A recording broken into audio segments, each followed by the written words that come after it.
Ya, Kamen Rider Vice, serial Rider era Heisei yang mulai tayang pada tahun 2003. Artinya, sudah hampir 17 tahun yang lalu. Season ini pun sempat tayang di televisi Indonesia dan menjadi kenangan tersendiri bagi generasi yang melewati masa tersebut.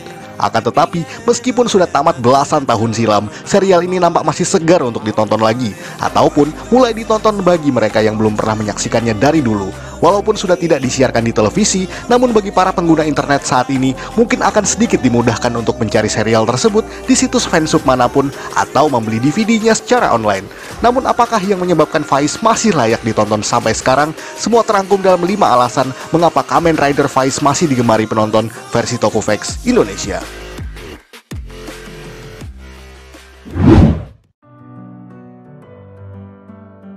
Unsur teknologi tinggi.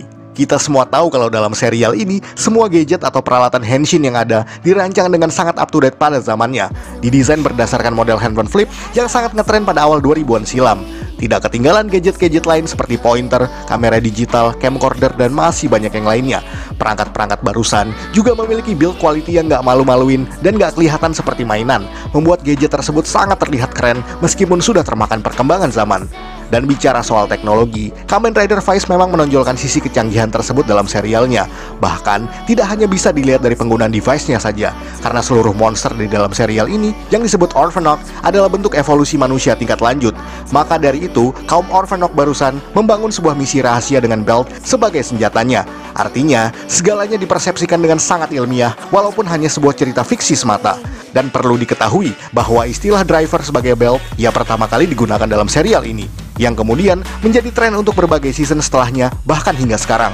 Dan meskipun handphone flip sudah sangat ketinggalan zaman, dan kenyataan bahwa Vice bukan satu-satunya season dengan tema teknologi seperti itu, namun gadget-gadget dari serial Vice masih diincar oleh para kolektor mainan tokusatsu di seluruh dunia, bahkan tidak jarang dibanderol dengan harga yang sangat fantastis.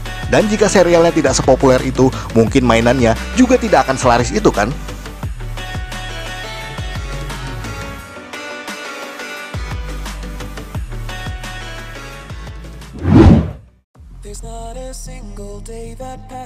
Realistis, ya, ini dia yang selalu menjadi perhatian khusus bagi para penggemar setia Kamen Rider. Kita pun pernah beberapa kali mengulas soal ini di berbagai episode Tokuvex sebelumnya, di mana segala sesuatunya memang dipersepsikan secara realistis. Walaupun sebenarnya pada era Heisei awal, semua plot yang ada di serial Kamen Rider selalu dibentuk dengan serealistis mungkin, meskipun bertema mistis seperti Kuga atau Agito contohnya. Namun seperti yang dikatakan di awal bahwa Vice memiliki formula uniknya sendiri dalam hal pembentukan realitas. Salah satunya adalah belt yang harus dibawa kemana-mana. Banyak momen-momen yang menunjukkan bahwa para pengguna Vice Driver atau belt lainnya harus membawa perangkat tersebut dalam sebuah briefcase yang besar. Dan tanpa itu semua, mereka tidak akan bisa melakukan henshin. Makanya tidak ada adegan di mana belt mereka muncul secara tiba-tiba tanpa penjelasan yang masuk akal. Mungkin Vice bukan satu-satunya season yang menyuguhkan sisi realistis. Akan tetapi, Vice adalah serial yang menyuguhkan sisi realistis dengan sedemikian rapinya. Memang itu bukanlah sebuah hal yang membuatnya menjadi season terbaik ataupun terpopuler. Kita tidak bicara soal itu. Tapi, setidaknya Vice memberikan jawaban bahwa meskipun cerita fiksi, segala sesuatunya harus dibuat masuk akal. Mungkin itulah cara mereka untuk tidak meremehkan logika penonton.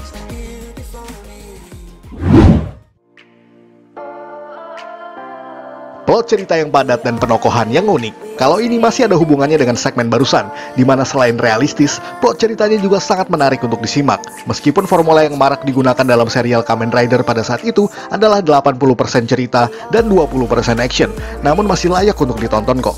Unsur yang mungkin unik dari serial ini adalah porsi yang berimbang antara sisi protagonis yang diwakilkan oleh Takumi Inui, Mari Sonoda, Keitaro Kikuchi, dan lainnya, serta sisi Orphanok yang diwakilkan oleh Yuji Kiba, Yuka Osada, dan Naoya Kaido, serta kubu Smart Brain sebagai antagonisnya. Dan jarang sekali ada di serial tokusatsu manapun yang memberikan porsi khusus bagi sang antagonis. Bahkan Yuji Kiba sebagai Orphanok pun dimunculkan paling pertama dalam serial ini, melebihi Takumi yang justru muncul setelahnya.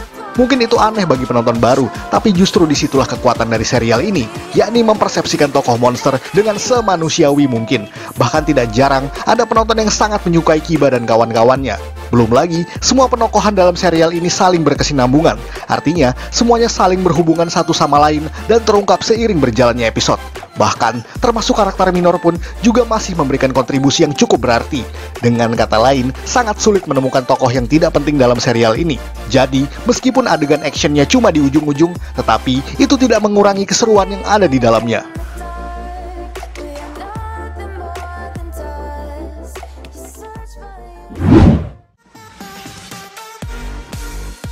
Drama yang berbobot. Berbeda dengan saat ini, di mana serial Kamen Rider dibentuk dengan nuansa yang lebih ringan dan penuh kelucuan. Di era Heisei awal seperti pada Vice ini, kunci utama mereka adalah menyajikan drama. Namun bukan sekedar drama, akan tetapi drama yang cukup berbobot. Memang di era Neo Heisei juga punya formula drama semacam itu. Dan bukan berarti Vice lebih baik daripada serial Rider saat ini. Apalagi, drama barangkali membosankan bagi penonton anak-anak di era sekarang, yang mungkin lebih suka dengan adegan fighting dan juga henshin-henshinan yang lebih banyak. Dan harus kita akui, tidak semua penonton anak-anak pada tahun 2003 bisa langsung jatuh hati saat pertama kali menonton Vice. Namun, jika kini kita telah beranjak dewasa, menonton kembali Kamen Rider Vice seperti sebuah menemukan hidden gems. Banyak nuansa kelam yang ditampilkan dalam serial ini, seperti backstory para tokohnya yang tidak jarang menguras air mata penonton. Unsur karakter yang gigih meraih impiannya pun menjadi sebuah pesan moral kepada kita semua. Belum lagi, kisah cinta yang unik membuat para penonton merasakan atmosfer berbeda dengan biasanya.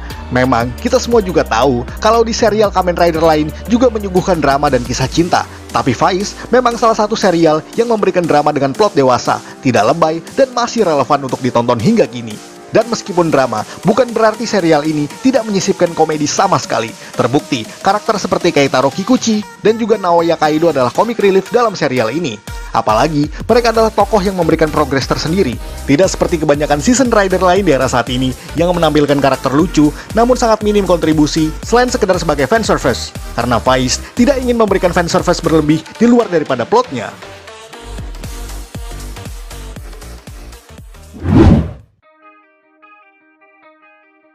Takumi Inui. Ya, sudah pasti alasan kita semua masih semangat menonton Vice karena ada Takumi Inui, sang protagonis rider dalam serial ini.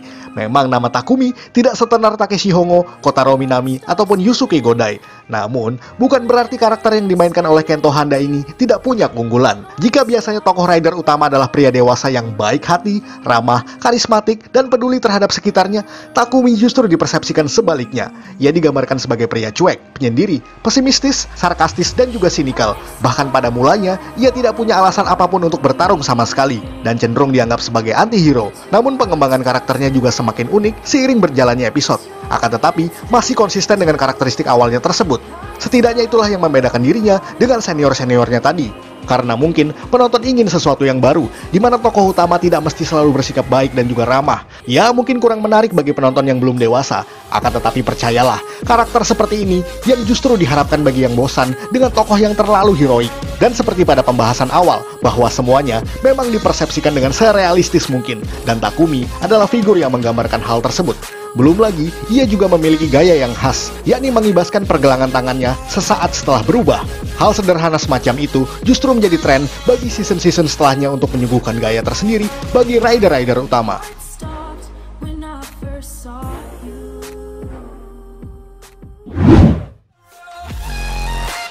Sekian ulasan dari Tokofax Indonesia. Jika Anda suka dengan video ini, silakan like dan share ke media sosial Anda. Jangan lupa berikan komentar dan juga subscribe. Akhir kata, salam Tokofax Indonesia.